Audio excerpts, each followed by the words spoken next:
அதிகாரிகள் தங்கள் கோரிக்கைக்கு செவிசாய்க்கவில்லை எனும் ஆதங்கத்தில்தான் கல்குவாரிகளால் பாதிக்கப்பட்ட இந்த பெண் அடுக்கடுக்காக கேள்விகளை முன்வைத்தார். தேனி மாவட்டம் தேக்கம்பட்டி கிராமத்தில் கல்குவாரியால் விளைநிலங்கள் பாதிக்கப்படுவதாக குற்றச்சாட்டு எழுந்தது. குவாரிகளில் வெடிவைத்து தகர்க்கப்படும் கற்கள் விளைநிலங்களில் விழுவதாகவும் கனரக வாகனங்கள் இயக்கத்தால் சுற்றுச்சூழல் மாசடைந்து கால்நடைகளும் பாதிக்கப்படுவதாகவும் மக்கள் குற்றம் சாட்டுகின்றனர்.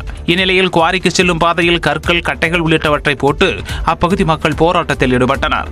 அதனை அகற்ற முயன்ற காவலர்களுடன் வாக்குவாதத்திலும் ஈடுபட்டனர்.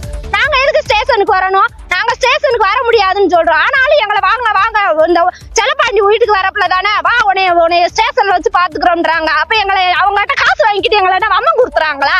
உரிய நடவடிக்கை எடுக்கப்படும் என காவல்துறையினர் உறுதி அளித்ததை அடுத்து போராட்டத்தை கைவிட்டனர்.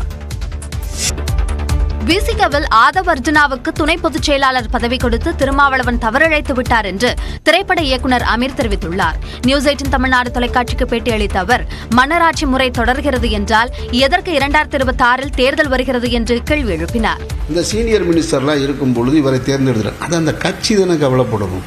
அந்த கட்சியில் அப்படி உதயநிதி அவர்களை துணை முதலமைச்சராக தேர்ந்தெடுத்ததற்காக கோவப்பட்டு யாராவது கட்சியை விட்டு வெளியே வந்துட்டாங்களா? மூத்த தலைவர்கள் யாராவது கட்சியை விட்டு வெளியேறிட்டாங்களா? போராட்டம் நடத்தினாங்களா? அப்படி எதுவுமே இல்லாதப்ப நீங்கள் மீண்டும் மீண்டும் மன்னராட்சின்னு சொல்லுவது எந்த வகையில் நியாயம்? அது ஒரு தவறான மூலச்சேவை. இது ஒருவேளை மன்னராட்சியாக இருக்குமானால் 2026 எதுக்கு சட்டம் திரும்ப தேர்தல் வருது? எதுக்கு தேர்தல் வரப்போகுது? இது மன்னராட்சினா தொடர்ச்சியாக அவங்களே இருப்பாங்களே. அப்படி இல்லை, மரபை மீறிய செயல்கள் எதுவும் நடைபெறலை. செல்வந்தர்களின் திடீர் அரசியல் வருகையால் தமிழ்நாட்டிற்கு ஆபத்து என்றும் அமீர் குறிப்பிட்டார். ஆதவ் அர்ஜுனா அவர்கள் திடீர்னு ஒரு ராத்திரியில விடுதலை சிறுத்தைகள் துணை பொதுச் செயலாளர் ஆனதே தப்புன்னு நான் சொல்றேன். அண்ணன் திருமா அதில் தவறிட்டாங்கன்னு நான் சொல்றேன். ஆதவ் அர்ஜுனா விவகாரத்தில் திருமாவளவன் நல்ல முடிவை எடுப்பார் என்று நம்புவதாகவும் அமீர் கூறினார். மதுரை அருகே 45 அடியாக உயர்த்தப்பட்ட விசிக கொடிக்கம்பம் இன்று திறக்கப்பட உள்ள நிலையில் அதற்கு முதலில் அனுமதி மறுத்த மாவட்ட நிர்வாகம் நேற்று இரவு அனுமதி அளித்தது.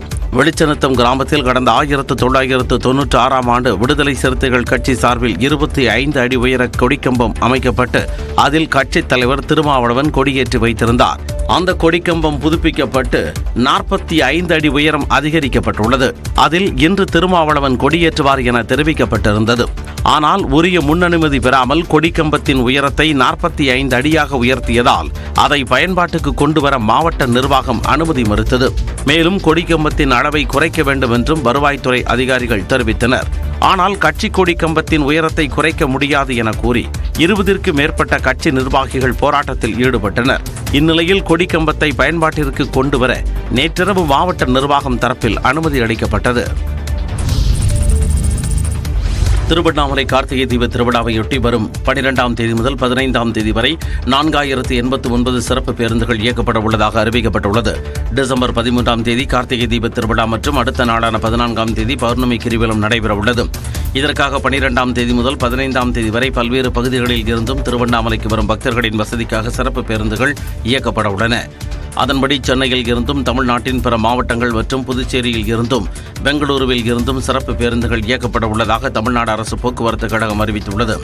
அந்த நாட்களில் 4089 பேருந்துகள் மூலம் 10,110 நடைகள் இயக்கப்பட உள்ளன.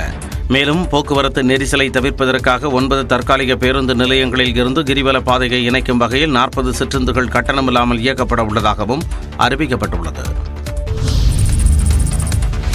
தமிழ்நாட்டில் புதிதாக 1.5 லட்சம் குடும்பங்களுக்கு ரேஷன் கார்டு வழங்கப்பட்டுள்ளதாக உணவுப் பொருள் வழங்கல் துறை தெரிவித்துள்ளது. நியாய விலைக் கடைகளில் கிடைக்கும் அத்தியாவசிய பொருட்கள் மட்டுமின்றி அரசு வழங்கும் உதவித்தொகை, பேரிடர் கால நிவாரணம் உள்ளிட்ட பல்வேறு விஷயங்களுக்கு குடும்ப அட்டை முக்கிய ஆவணமாக பயன்படுத்தப்பட்டு வருகிறது. இதனால் தகுதி வாய்ந்தவர்கள் குடும்ப அட்டை கோரி விண்ணப்பித்து வருகின்றனர். குறிப்பாக மகளிர் உரிமை தொகை திட்டம் நடைமுறைக்கு வந்த பின்னர் ஆயிரக்கணக்கான பொதுமக்கள் புதிய ரேஷன் அட்டை பெறுவதற்கு விண்ணப்பித்து வருகின்றனர். புதிய ரேஷன் அட்டை கோரி இதுவரை 2,89,591 பேர் விண்ணப்பித்துள்ளதாக உணவுப் பொருள் வழங்கல் துறை தெரிவித்துள்ளது. அதில் 1,54,500 நபர்களுக்கு புதிய ரேஷன் அட்டைகள் வழங்கப்பட்டு வருவதாகவும் 1,28,373 நபர்களின் விண்ணப்பங்கள் நிராகரிக்கப்பட்டுள்ளதாகவும் தெரிவிக்கப்பட்டுள்ளது. மேலும் 6,640 நபர்களின் விண்ணப்பங்கள் பரிசீலனையில் இருப்பதாகவும் உணவுப் பொருள் வழங்கல் துறை கூறியுள்ளது. மதுரை அருகே 45 அடியாக உயர்த்தப்பட்ட விசிக கொடிக்கம்பம் இன்று திறக்கப்பட உள்ள நிலையில் அதற்கு முதலில் அனுமதி மறுத்த மாவட்ட நிர்வாகம் நேற்று இரவு அனுமதி அளித்தது. வெளிச்சநத்தம் கிராமத்தில் கடந்த 1996ஆம் ஆண்டு விடுதலை சிறுத்தைகள் கட்சி சார்பில் 25 அடி உயர கொடிக்கம்பம் கோவையில் நாயை விட்டு கடிக்க வைத்து விடுவதாக தனியார் நிதி நிறுவன ஊழியர்களை பெண் மிரட்டிய வீடியோ காட்சி தற்போது வெளியாகியிருக்கிறது.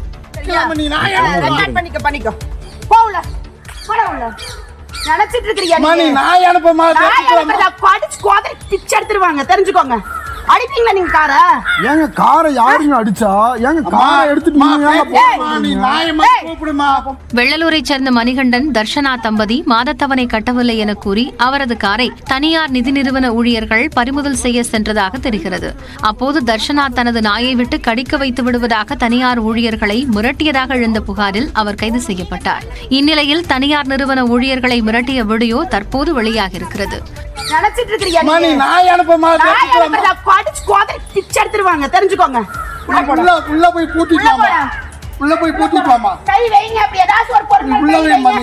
வீட்டிற்கு வந்த நிதி நிறுவன ஊழியர்கள் அராஜகத்துடன் நடந்து கொண்டதோடு தனது மனைவியை தாக்கியதாகவும் ஒரு தலைபட்சமாக காவல்துறையினர் வழக்கு பதிவு செய்திருப்பதாகவும் மணிகண்டன் ஏற்கனவே விளக்கம் அளித்திருந்தார்.